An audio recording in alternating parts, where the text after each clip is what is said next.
palabra de Dios en este día y quiero decirle algo que Dios ha puesto en mi corazón mientras estaba sentado allí antes de comenzar a predicar.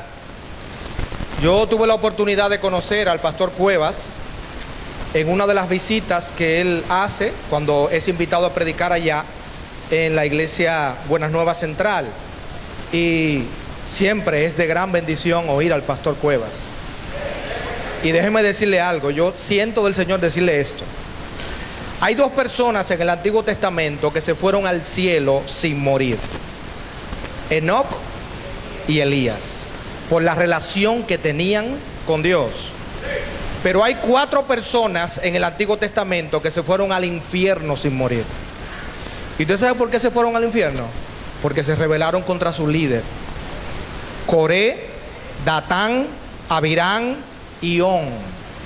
Quiero decirle esto en el nombre del Señor: amen a su pastor, cuiden a su pastor, imiten la fe de su pastor. ¿Y saben qué va a pasar, hermanos? Dios lo va a bendecir grandemente.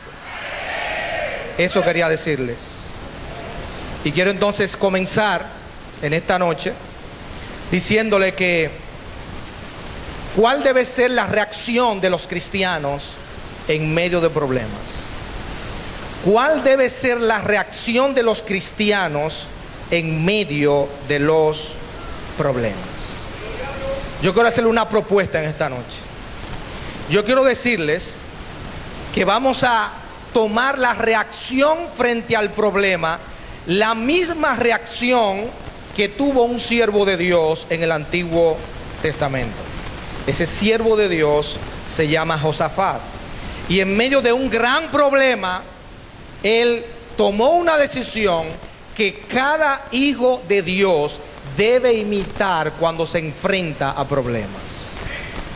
Cristo nunca pintó la vida cristiana como color de rosa. Cristo dijo: en el mundo tendréis aflicción. Los que quieren quitar la aflicción están quitando lo que dice la Biblia y lo que dijo Cristo. La aflicción está, Job lo dijo: así como las chispas se lanzan al aire, así el hombre nace para la aflicción. ¿Y cuál fue el problema que Josafat enfrentó y que de esa manera debemos nosotros enfrentar ese problema? En el segundo libro de Crónicas, capítulo 20, versículos 1 y 2, podemos leer, no sé si se puede proyectar allá o no. Segundo de Crónicas 20, versículo 1 y 2. Ok, dice: pasadas estas cosas, aconteció que los hijos de Amón y de Moab, y con ellos otros de los amonitas, vinieron contra Josafat a la guerra. Y acudieron algunos y dieron aviso a Josafat diciendo: contra ti viene una gran multitud del otro lado del mar y de Siria, y he aquí, están en Hazezón Tamar, que es en Gadi. Así que le dicen a Josafat: contra ti viene una gran multitud. 3 naciones se unieron contra Josafat. Ahora, lo que más me impacta del pasaje es que el pasaje dice: pasadas estas cosas. Nosotros no tenemos tiempo para leer los capítulos anteriores, 19, 18, 17, pero sí le voy a decir que era un momento en el que Josafat estaba promoviendo en la nación de Israel santidad. Estaba promoviendo en los líderes políticos de Israel integridad. Así que él está haciendo lo correcto, y como todos nosotros pensamos, si yo estoy obedeciendo a Dios, ¿qué yo espero, hermano? Bendición. Josafat está sirviendo a Dios, honrando a Dios, ¿y qué es lo que le viene? Un gran problema. Y esas son cosas que a nosotros nos chocan. Nosotros pensamos: si yo hago lo correcto, Dios debe bendecirme, y pensamos de manera automática que es así. Pero vamos a aprender en esta noche, hermano, que no siempre es así. Muchas veces obedecemos a Dios y Dios nos manda problemas.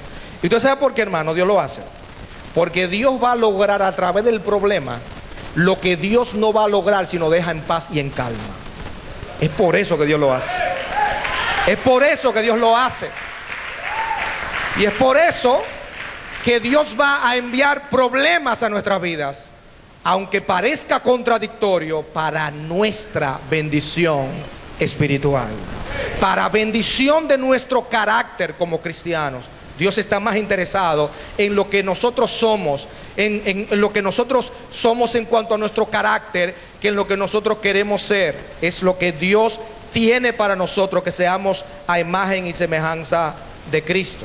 Si leemos el capítulo 19, verso 4, dice que habitó pues Josafat, si me pueden ayudar allá, en Jerusalén, pero daba vuelta y salía al pueblo, dice, desde Beerseba hasta el monte de Efraín. Y a propósito, le coloco aquí un mapa para que vean, mire, aquí está Beerseba, aquí debajo, y aquí está Efraín, y aquí está Jerusalén, donde estaba el palacio de Josafat. Josafat salió de Jerusalén y recorrió su reino desde Beerseba hasta Efraín, es decir, de extremo a extremo. ¿Y qué estaba haciendo Josafat en ese recorrido? Estaba conduciendo a Jehová a la nación.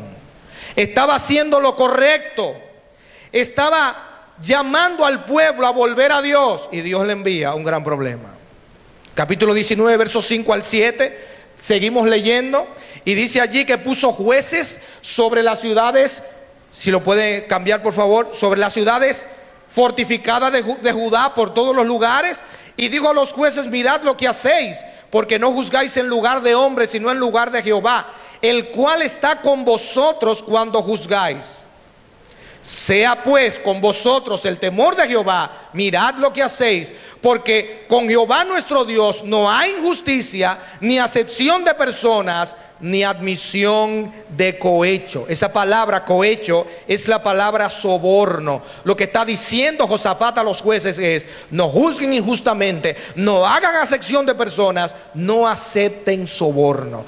Así que este empeño reformador de Josafat, en lugar de ser recompensado por Dios con paz y prosperidad, Dios permite un gran problema.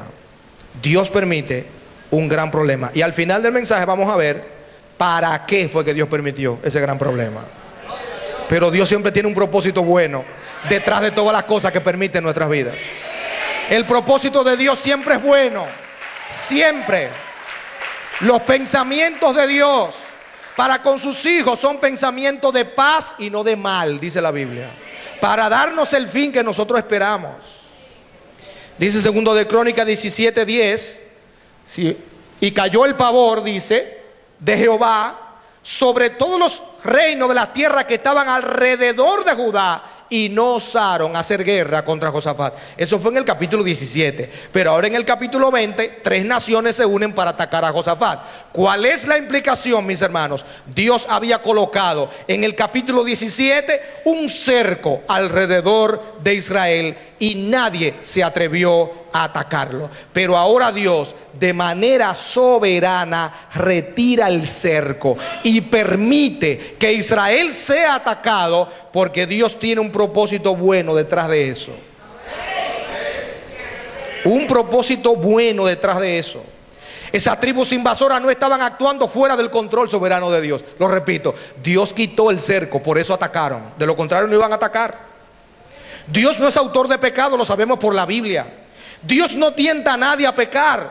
Pero hermano, aunque parezca increíble, aún el pecado, Dios tiene control sobre todas las cosas. Sobre todas las cosas. ¿Recuerdan cuando Herodes, Poncio Pilato estaban actuando en sus pecados y estaban condenando al Hijo de Dios? Estaban llevando a cabo sin darse cuenta el plan de Dios. Aunque Dios no lo guió a pecar, pero ellos estaban llevando a cabo en su pecado el plan de Dios. Y eso siempre va a suceder, porque Dios controla todas las cosas. Y gloria a Dios que es así. Gloria a Dios que es así. Algo similar pasó en días del rey Ezequías, en 2 de Crónicas 32:1, leemos que después de estas cosas y de esta fidelidad, me encanta la versión de las Américas que dice: después de todas estas pruebas de fidelidad, ¿qué pasó? Vino Senaquerib, rey de los asirios, invadió a Judá, acampó sobre las ciudades fortificadas con la intención de conquistarlas. Así que, hermano, tenemos algo aquí que reflexionar. Debemos tener mucho cuidado a la hora de interpretar las actuaciones de Dios. ¿Por qué? Porque los peligros y las amenazas que el pueblo de Dios enfrenta no siempre son una señal de que andamos mal.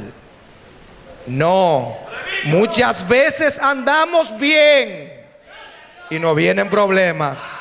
Si no, pregúnteselo a Job. Job era un hombre íntegro delante de Dios, y Job ha sufrido lo que ningún cristiano ha sufrido. Así que Dios permite esas aflicciones en nuestras vidas para lograr sus propósitos en nuestras vidas. Así que ten cuidado, mi hermano, a la hora de interpretar cómo Dios actúa. Las decisiones de Dios, en su sabiduría, en su soberanía, no encajan con mi manera de pensar. No encajan siempre con mi manera de pensar. Aún actuando en obediencia a la palabra de Dios, muchas veces las cosas humanamente no nos salen bien. Muchas veces las actuaciones de Dios desafían nuestra inteligencia. Pero hermano, hay algo que me da paz, mucha paz. Dios siempre sabe lo que hace. Dios siempre sabe por qué lo hace. Dios siempre sabe cómo lo hace. Dios siempre sabe cuándo lo hace, porque Él es Dios. Gloria a Dios. Él es Dios. Y lo más maravilloso de esto, hermanos, es que yo no necesito entender a Dios para confiar en Dios. Yo no necesito entenderlo. Yo necesito confiar en Él porque yo le conozco. Y eso fue lo que enfrentó Josafat. ¿Cuál fue la acción de Josafat cuando él se entera de que este gran problema viene sobre él? La acción frente a los problemas. Dice segundo de Crónicas 20, verso 3 al 5. Entonces él tuvo temor, literalmente tuvo miedo.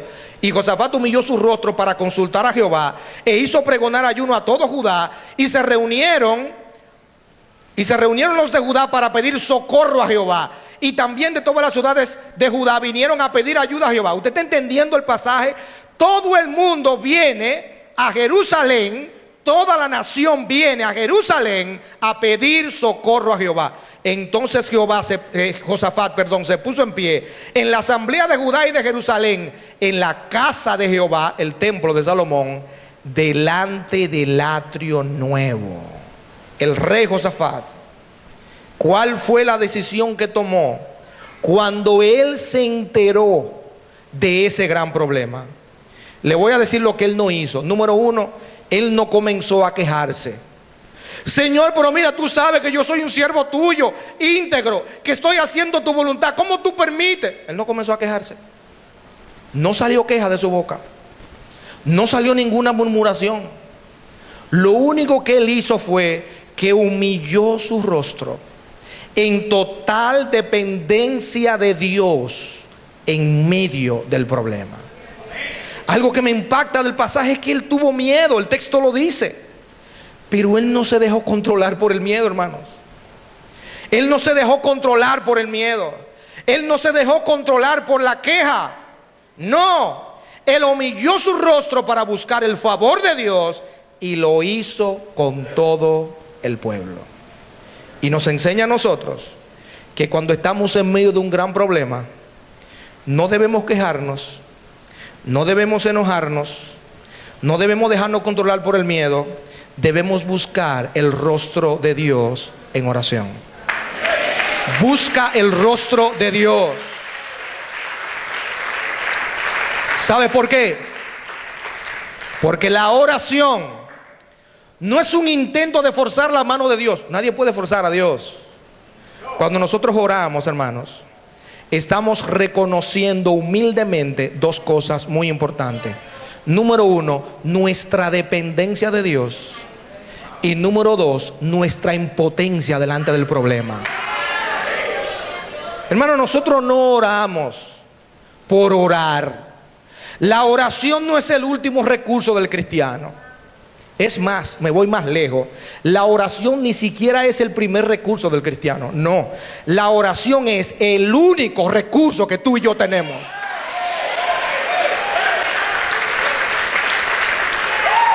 No hay otro recurso fuera de la oración. Hermano, nosotros oramos porque si Dios no nos responde, no tenemos salida. No hay salida. Nuestra oración le dice a Dios: Señor, yo dependo de ti. Señor, yo no puedo con este problema, pero yo confío en el hecho de que tú sí puedes. Señor, yo no puedo, pero tú sí.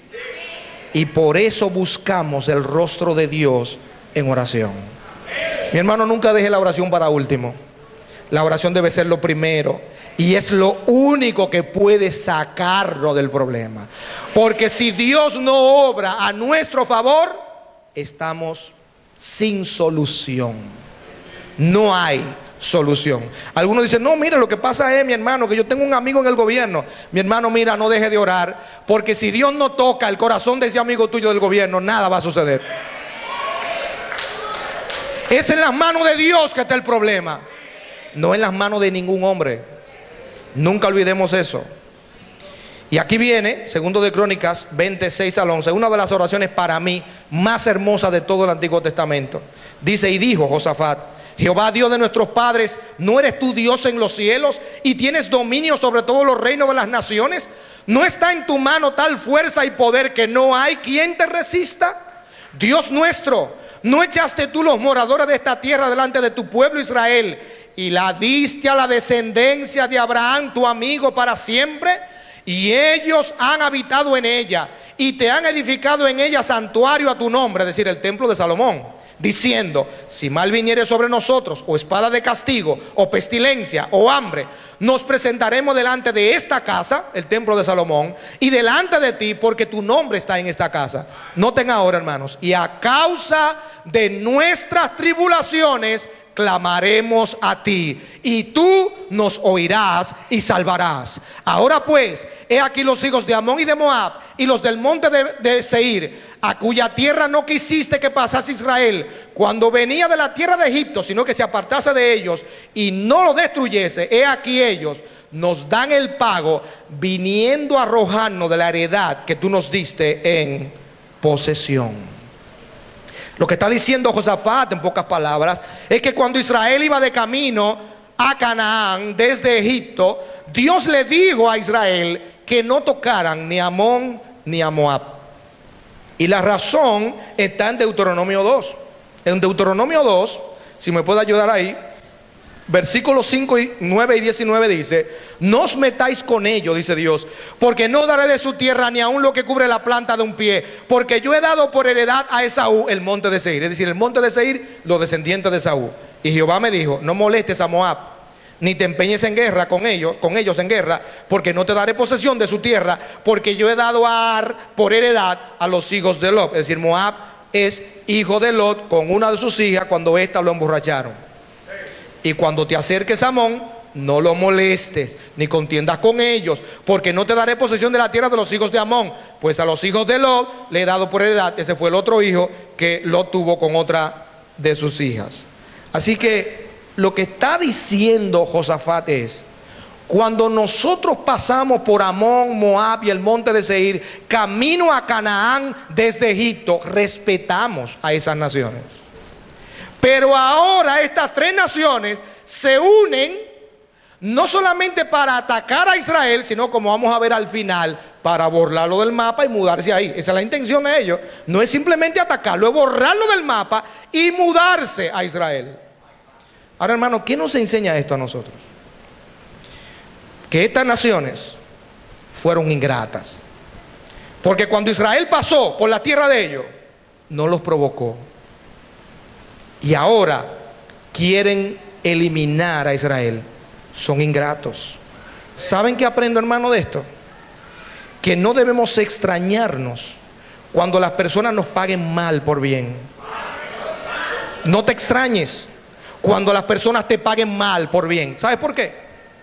Porque el ser humano es ingrato por naturaleza. Cuando alguien te pague mal por bien, ¿qué tú tienes que hacer? Oh, mi hermano, ya tú lo viste, trae tu causa delante de Dios. Trae tu causa delante de Dios. Así lo hizo Josafat.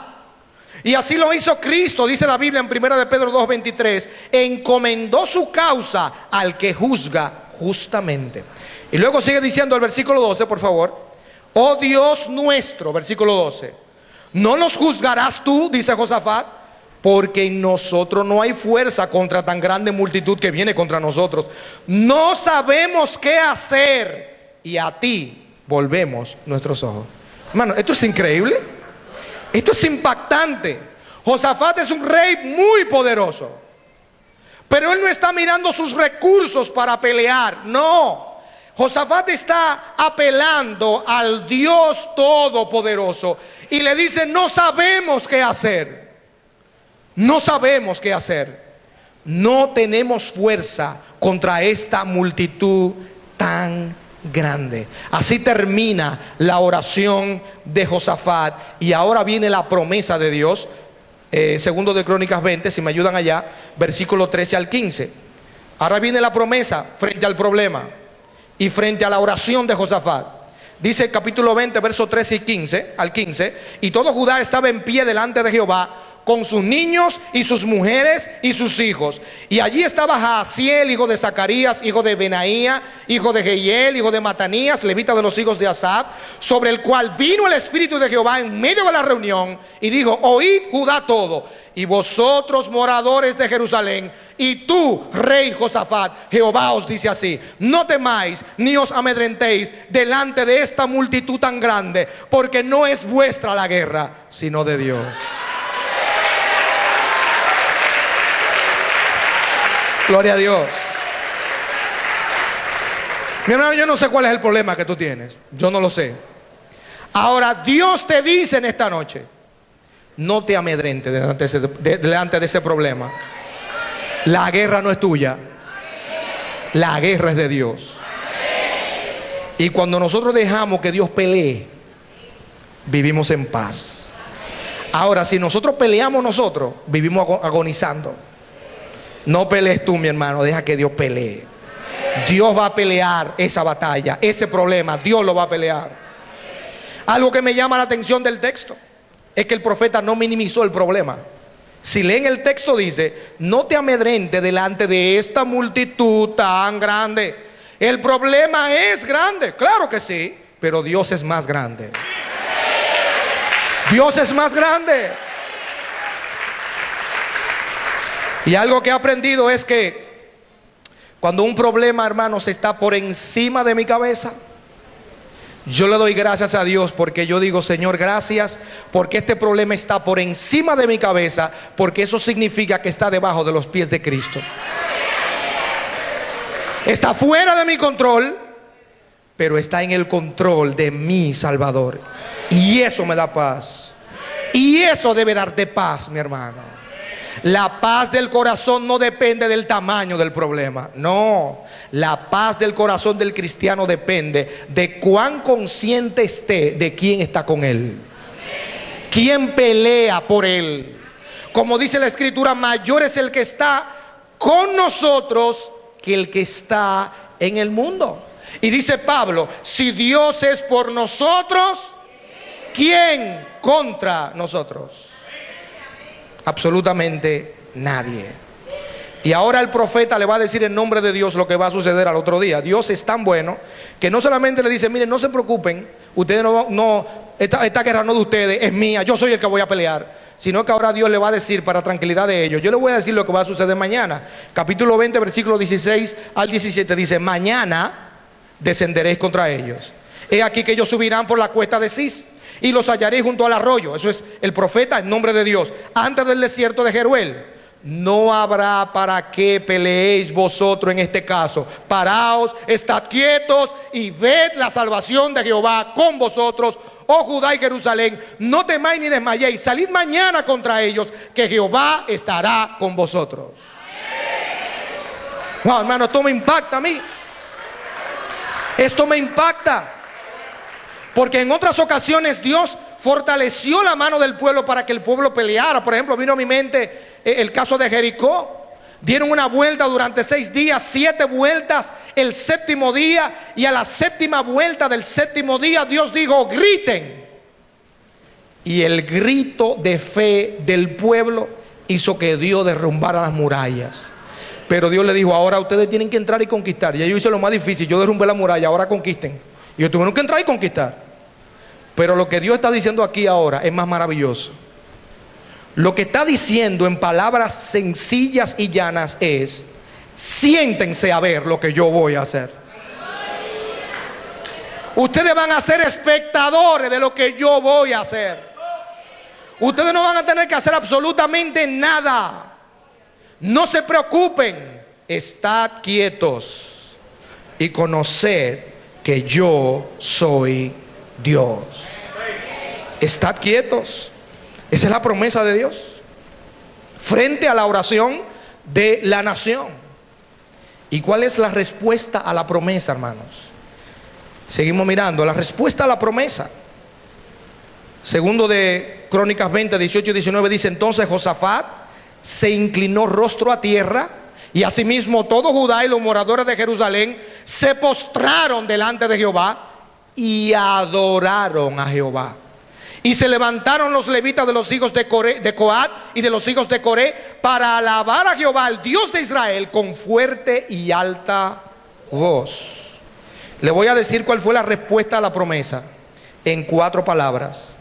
La respuesta a la promesa de Dios fue: número 1, fe. Le creyeron a Dios. Número 2, mostraron reverencia a Dios. Número 3, mostraron gratitud a Dios. Y número 4, adoraron a Dios. Ahora, ¿saben lo que más me impacta? Que Dios no le ha quitado el problema todavía. Dios solamente le dio una promesa. Y ya ellos están creyendo. Ya ellos están reverenciando a Dios. Ya ellos están dándole gracias a Dios. Ya ellos están adorando a Dios por adelantado, hermanos. Por adelantado.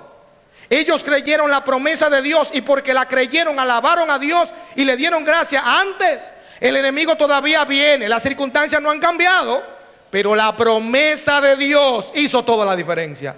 Dios lo prometió y por lo tanto es un hecho. Es un hecho. Mis hermanos, no son las circunstancias difíciles las que llenan nuestro corazón de ansiedad. No. Lo que llena nuestro corazón de ansiedad se llama la incredulidad. Eso es lo que llena nuestro corazón de ansiedad. No creemos lo que Dios prometió y vivimos llenos de ansiedad, porque no creemos lo que Dios ha prometido. En la palabra de Dios tenemos muchísimas promesas a las que debemos echarle mano, hermanos, en tiempos difíciles. Échale mano a las promesas de Dios y no dejes que la ansiedad te agobie. No dejes que la incredulidad aflore. Decía un siervo de Dios que debemos aprender por medio de la fe en las promesas de Dios a aquietar la incredulidad que siempre quiere sacar la cabeza en nuestras vidas. Aquieta esa incredulidad poniendo tu fe en todas las promesas de Dios. Una de las promesas que más fortalece mi vida es aquella que dice que nada ni nadie podrá impedir que Dios concluya su obra en cada cristiano. ¿Dónde está esa promesa? Filipenses 1:6. El que comenzó en vosotros, no dice así, estando persuadido de esto, así es que dice, estando convencido de esto, el que comenzó en vosotros la buena obra, la perfeccionará hasta el día de Jesucristo. ¿Saben qué me enseña eso, hermano? Esto es glorioso.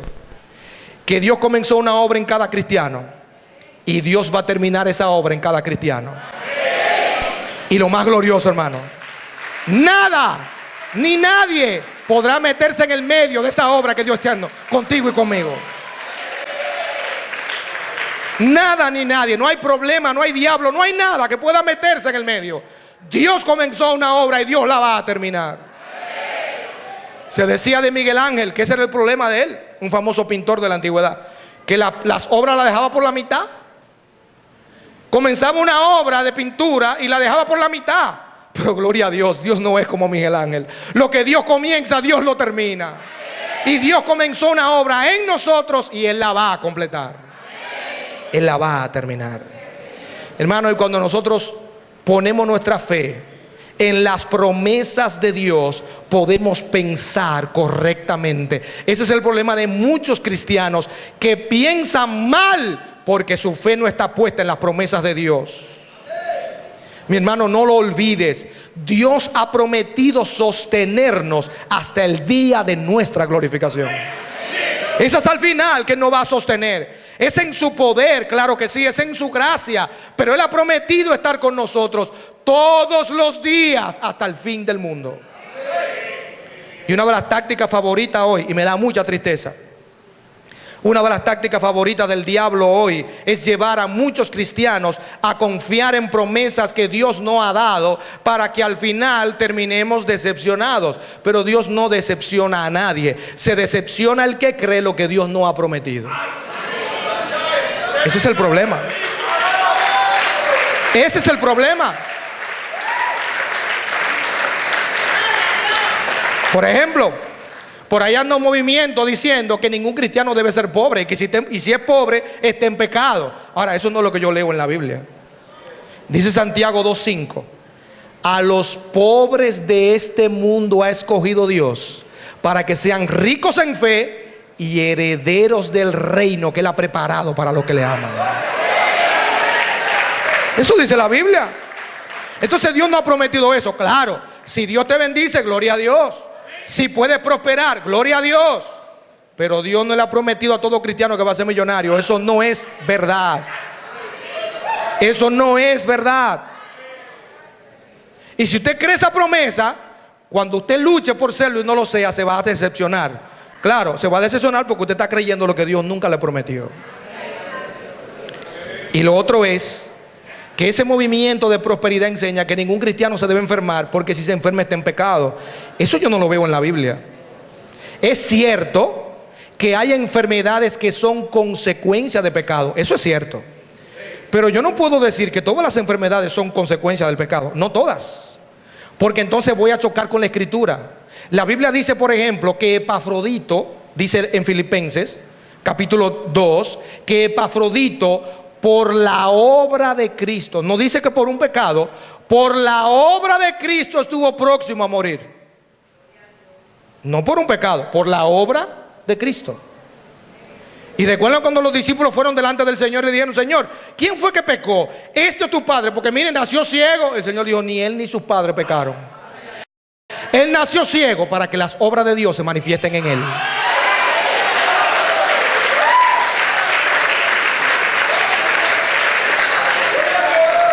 Entonces tenemos que creer lo que Dios ha prometido y ponerlo en nuestro corazón. Pero la batalla se decidió el día antes de pelearla, cuando el pueblo y el rey creyeron lo que Dios prometió. Esa es la lucha que tendremos cada día, hermanos. ¿A quién tú le vas a creer? ¿A las circunstancias? ¿A los problemas? ¿O a Dios? A lo que Él te ha prometido. Hermano, eso es una lucha de fe. Esa es una lucha diaria de fe. Pero debo decirte algo, mi hermano: la fe verdadera es invencible. Por eso dice Primera de Juan 5:4, porque todo lo que es de Dios vence al mundo, y esta es la victoria que ha vencido al mundo: nuestra fe. Nuestra fe vence al mundo, porque nuestra fe está colocada en el Dios que es más que vencedor. Finalmente vemos en el texto la victoria sobre los problemas. Versículo 20 del capítulo 20 dice: y cuando se levantaron por la mañana, salieron por el desierto de Tecoa. Y mientras ellos salían, Josafat, estando en pie, dijo: oídme, Judá y moradores de Jerusalén, creed en Jehová vuestro Dios y estaréis seguros. Creed a sus profetas y seréis prosperados. Una de las tentaciones favoritas de Satanás, óyelo bien, mi hermano, es que tú y yo dejemos de congregarnos cuando estamos en tiempo de aflicción.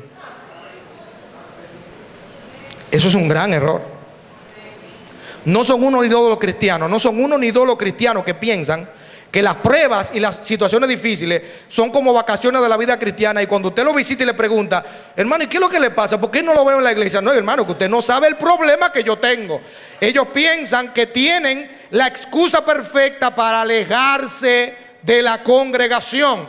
Pero debo decirte esto, mi hermano: con todo el corazón. Aún en medio de grandes pruebas, aún bajo mucha presión, sigue creyéndole a Dios. Sigue obedeciendo su palabra. ¿Sabe por qué? Porque no hay un lugar más seguro en la tierra que estar en el centro de la voluntad de Dios. Y cuando yo me congrego, yo estoy en el centro de la voluntad de Dios. Porque Dios fue que dijo en su palabra: no dejes de congregarte. Así que no importa lo que venga, no importa lo que sea, sigue creyéndole a Dios, sigue obedeciendo su palabra. No te apartes del camino de la obediencia, porque la victoria es del que cree, y el que cree siempre obedece. No te apartes, mantente ahí. Hay una película que yo vi hace un tiempo que ilustra esto, ilustra la importancia de vivir por fe. Es una película de Indiana Jones, donde él va a buscar la famosa copa de José, y él tiene que pasar 3 obstáculos. El primero de ellos es: el hombre penitente pasará. La palabra penitente significa de rodillas. Y para pasar por ahí había que arrodillarse, porque si no, una cuchilla le cortaba la cabeza a todo el que pasaba por allí. Así que tuvo que pasar de rodillas la primera prueba. La segunda prueba era el nombre de Jehová. Había un lugar lleno de letras y él tenía que caminar sobre el nombre de Jehová para poder cruzar y no caerse.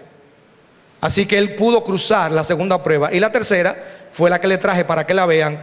Es un precipicio que él tiene que cruzar por fe. Y no sé si podemos poner el video ahora para que se vea, por favor. Oh, no, está bien, devuélvelo. No se quiso ver. Él está en un precipicio y necesita la fe para cruzar el precipicio, porque no hay manera de cruzarlo. Y su padre, que está herido, le dice: tienes que creer en Dios, hijo. Tienes que creer en Dios. Y él se pone la mano en el pecho y levanta un pie en el aire para ponerlo en el precipicio, creyendo en Dios. Y cuando pone el pie, ve que no se cae. Había un camino que él no estaba viendo, y vio el camino después que puso el pie. Y cuando yo vi eso, yo dije: así es la vida cristiana.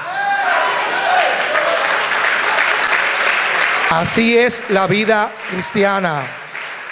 Nosotros queremos tener todo amarrado. Señor, dime qué es lo que tengo que hacer. Todo amarrado para dar el primer paso. Dios te dice: primero pon el pie, después te enseño el camino. Porque el asunto es por fe, no por vista. Es por fe que andamos, no por vista. Verso 21 del capítulo 20 dice: y habido consejo con el pueblo, puso a algunos que cantasen y alabasen a Jehová vestidos de ornamentos sagrados, mientras salía la gente armada, y que dijesen: glorificad a Jehová, porque su misericordia es para siempre. Así que viene el ejército muy numeroso, y Josafat llama nada más y nada menos que a su consejo de guerra. ¿Y cuál era el consejo de guerra de Josafat? El coro de los levitas. Y llama al coro de levitas para que se pare delante del pueblo a alabar a Dios, mientras el enemigo venía corriendo armado a acabar con Israel. Hermano, yo no sé si usted entiende la escena, pero yo se la voy a explicar. Los levitas hubiesen podido decirle a Josafat: ¿cómo así, Josafat? Que nos paremos ahí adelante a alabar a Dios para que nos maten de primero. Porque eso es lo que se ve. El enemigo viene armado, corriendo, y tú nos dices que nos paremos adelante a alabar a Dios. Pero los levitas creyeron la promesa de Dios. Los levitas creyeron lo que Dios dijo y se pusieron delante a alabar a Dios. Y dice el versículo 22: y cuando comenzaron a entonar cantos de alabanza, Jehová puso contra los hijos de Amón y de Moab y del monte de Seir las emboscadas de ellos mismos que venían contra Judá, y se mataron los unos a los otros. Hermano, ¿se cumplió o no se cumplió lo que Dios dijo? Al pie de la letra. ¿Y qué fue lo que Dios hizo? Hermano, lo que Dios hizo fue esto, simple. Dios le quitó la cordura a los enemigos de Israel cuando los levitas comenzaron a alabar a Dios. Los levitas comenzaron a alabar y Dios le quitó la cordura a los enemigos y se mataron entre ellos. Rápidamente usted me va a decir: mire, mi hermano, ese es el poder de la alabanza. Por supuesto que sí. Pero te voy a decir por qué es que la alabanza es poderosa. La alabanza es poderosa porque es una manifestación de la fe del cristiano. Y Dios se ha comprometido con Él mismo en honrar la fe de cada uno de sus hijos. Esa es la razón por la cual la alabanza es poderosa. Esa es la razón. La alabanza manifiesta que creemos en Dios. Por eso decía alguien, no sé si lo podemos poner ahí, la siguiente por favor. Decía alguien, el que está lleno del Espíritu Santo está lleno de fe, y el que está lleno de fe canta porque le cree a Dios. Así que mi hermano, si tú estás lleno de fe, tus labios no podrán estar cerrados. Como el salmista, vamos a decir: abre mis labios y publicará mi boca tu alabanza. Hermanos, la vida llena del Espíritu produce música. ¿Usted sabía eso? El cristiano que está lleno del Espíritu canta, alaba, adora. El cristiano que anda en el Espíritu tiene un gozo interno que se manifiesta con música. Y Dios pone música primero en las almas y después en los labios de los hijos de Dios que andan en obediencia. Que andan en obediencia.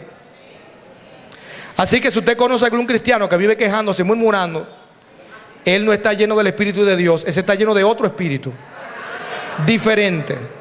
El Espíritu de Dios no produce queja ni murmuración. El Espíritu de Dios lo único que produce es alabanza, gratitud, adoración. Eso es lo que produce el Espíritu de Dios. Por eso cuando Pablo y Silas estaban presos en Filipos, no estaban, hermanos, de una manera cómoda, estaban incómodos, cepos en los pies, cadenas en las manos. Pero es que, ¿qué estaban haciendo a medianoche? Dice la palabra de Dios en Hechos 16. Cantaban himnos a Dios, y no en voz baja. Dice que los presos los oían. Están alabando a Dios en voz alta. Eso se llama fe, hermano. Eso es fe. Eso se llama fe. Y cuando ellos están alabando a Dios, Dios manda un terremoto. Y se abren las puertas de las cárceles. Se cae el cepo, se caen las cadenas. Y el carcelero piensa que todo el mundo se escapó y se va a matar. Y Pablo y Silas dicen: no, no te hagas nada porque todos estamos aquí. El carcelero toma una luz, se precipita y le dice: señores, ¿qué debo hacer para ser salvo? Pero ¿y quién le dijo a ese carcelero que Pablo y Silas eran siervos de Cristo? Se lo digo, ¿quién se lo dijo? Las alabanzas que ellos estaban cantando en la cárcel. Las alabanzas revelan nuestra fe. Las alabanzas revelan nuestra fe. Las alabanzas predican. Mi hermano, alaba a Dios. Alaba a Dios y estarás predicando.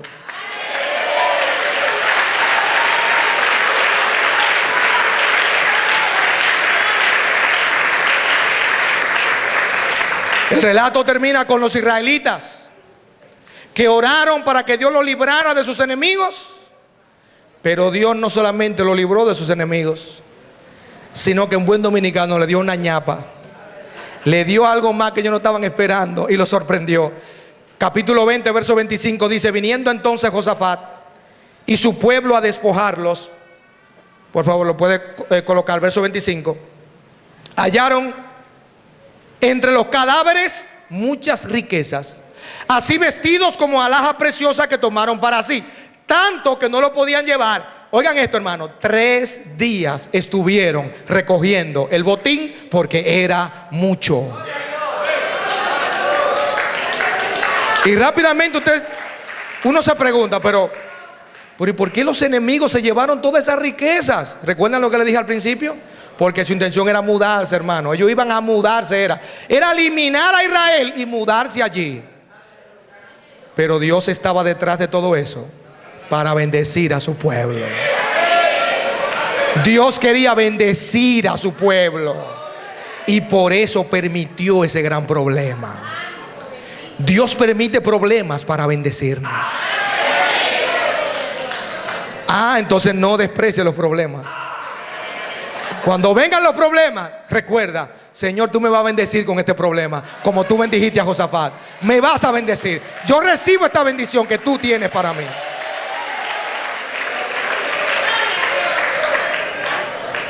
Y al final el pueblo reconoció que la victoria era de Dios. Versículo 26 al 30 dice: y al cuarto día, después que terminaron de recoger, se juntaron en el valle de Beraca. Esa palabra hebrea significa bendición, porque allí bendijeron a Jehová, y por eso llamaron el nombre de aquel paraje el valle de Beraca hasta hoy. Es una lástima que la fotografía no se ve bien, pero esa fotografía es el valle de Beraca hoy. Es una lástima que no se ve bien, porque allí bendijeron a Jehová, y por eso llamaron el valle, el paraje, el valle de Beraca hasta hoy. Y todo Judá y los de Jerusalén y Josafat a la cabeza volvieron para regresar a Jerusalén gozosos, porque Jehová les había dado gozo librándolo de sus enemigos. Y vinieron a Jerusalén con salterios, arpas y trompetas a la casa de Jehová, y el pavor de Dios. ¿Recuerdan lo que había pasado en el 17, capítulo 17? Ahora Dios hace lo mismo. Y el pavor de Dios cayó sobre todos los reinos de aquella tierra, cuando oyeron que Jehová había peleado contra los enemigos de Israel. Y el reino de Josafat tuvo paz, porque su Dios le dio paz por todas partes. Hermano, ¿qué fue lo que Dios hizo? ¿Qué fue lo que Dios hizo? Para que nosotros entendamos. Dios quería probar la fe del pueblo a través de un gran problema. Dios quería ver qué tanto el pueblo confiaba en Dios a través de un gran problema. Y como el pueblo pasó la prueba con 100, Dios colocó el pavor otra vez en los enemigos de Israel. Como la fe del pueblo creció, Dios hizo eso. Dios quería que la fe del pueblo creciera. Y sin problemas, nuestra fe no puede crecer. No puede crecer. ¿Recuerdan lo que dijo Job al final de su vida? De oídas te había oído, pero ahora, después de la prueba, mis ojos te ven. Mis ojos te ven. Antes no te veía, ahora sí te veo. Y rápidamente, porque ya el tiempo se me fue, 3 conclusiones de este pasaje. Número 1, Dios puede convertir un gran problema en una gran bendición. De hecho, Dios es el único que puede hacer eso. Y lo hizo en este caso. Convirtió un gran problema en una gran bendición. Lo hizo en el caso de José también. En Génesis capítulo 50, verso 20 dice: ustedes pensaron mal contra mí, pero Dios transformó ese mal en bien. Hermano, Dios transforma el mal en bien. Dios es experto convirtiendo problemas en bendiciones. En segundo lugar, la paz del corazón no depende de una vida sin problemas, sino de una vida de fe en Dios. ¿Recuerdan Juan 16:33? En el mundo tendréis aflicción, pero confiad, yo he vencido al mundo. Y uno de mis textos favoritos, Isaías 26:3, dice: tú guardarás, no, la anterior, tú guardarás en completa paz a aquel cuyo pensamiento en ti persevera, porque en ti ha confiado. Ese texto me revela: mientras más confianza en Dios yo tengo, más paz tiene mi alma. La paz de mi alma depende de mi confianza en Dios. Y Dios guarda mi alma en completa paz mientras yo confío más en Él. Así que la paz de mi corazón no depende de lo que me esté pasando afuera o alrededor. Depende de mi relación con Dios, de mi fe en Dios. Y en tercer y último lugar, finalmente, todo cristiano puede cantar en medio del problema, anticipando el cumplimiento de las promesas de Dios.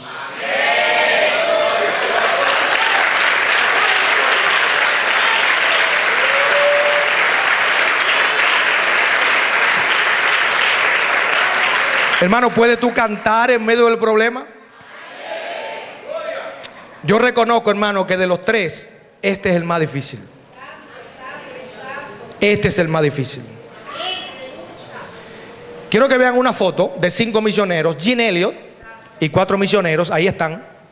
Fueron a predicar a los indios Auca del Ecuador en el año 1956. Y cuando llegaron, esa misma noche, cantaron un himno, que quiero que ustedes lo vean. Vean una estrofa de ese himno que ellos cantaron esa noche, por favor.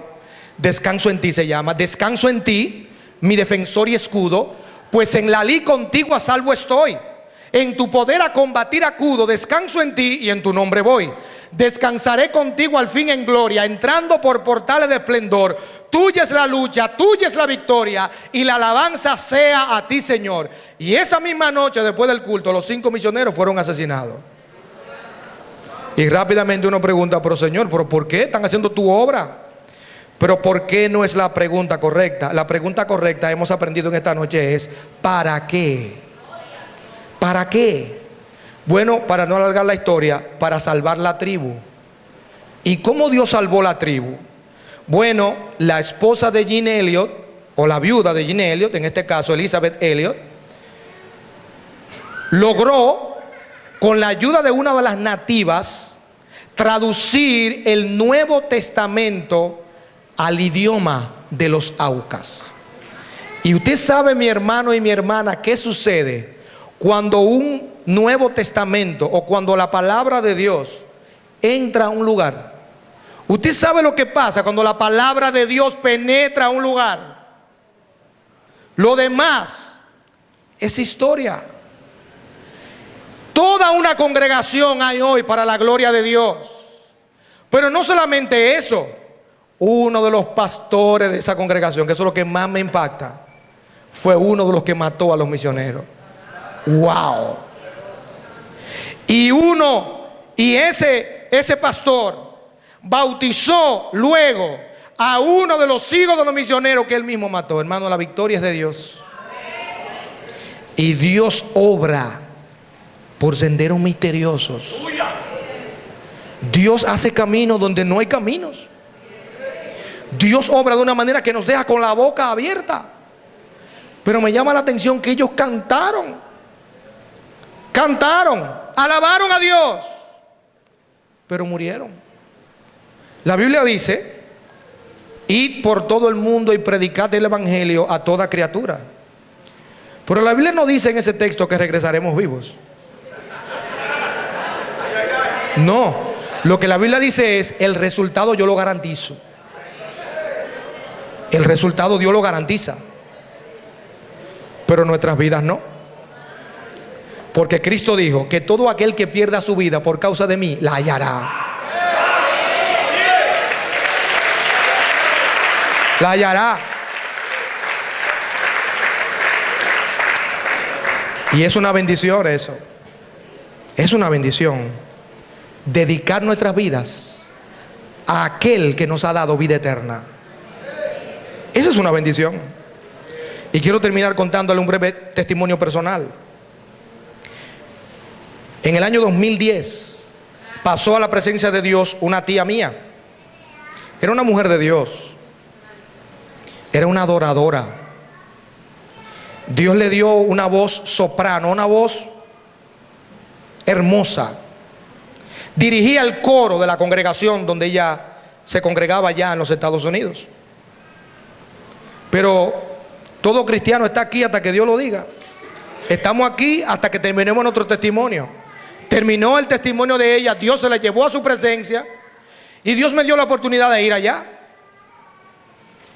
Y hay algo, hermano, que yo no puedo olvidar, que está en mi mente, y es que cuando trajeron el ataúd a la iglesia, mi abuela, que es la mamá de ella, se puso de pie a alabar a Dios en voz alta. Y yo le confieso que yo me puse a llorar cuando yo vi eso.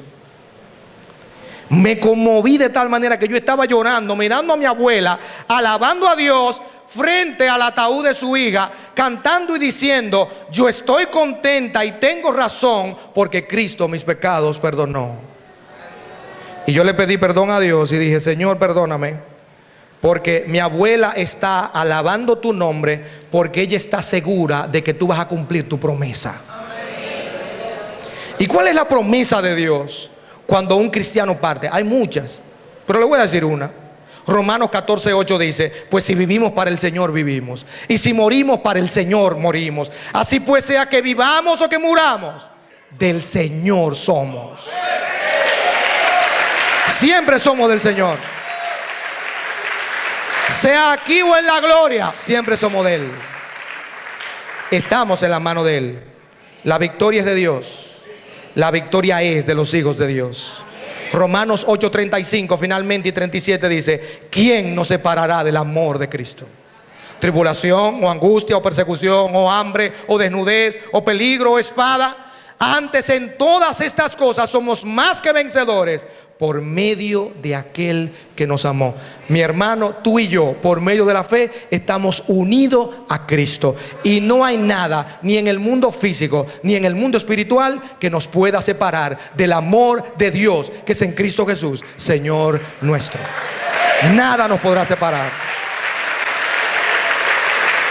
Absolutamente nada. Por eso hay un himno que me ministra mucho. Y es la canción de Dani Berríos, Alaba a Dios.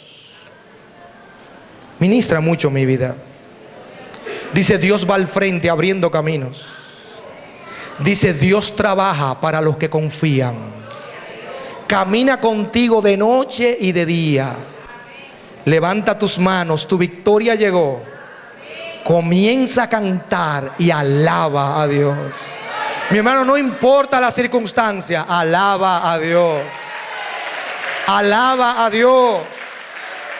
Alaba a Dios. Dios le bendiga, hermanos.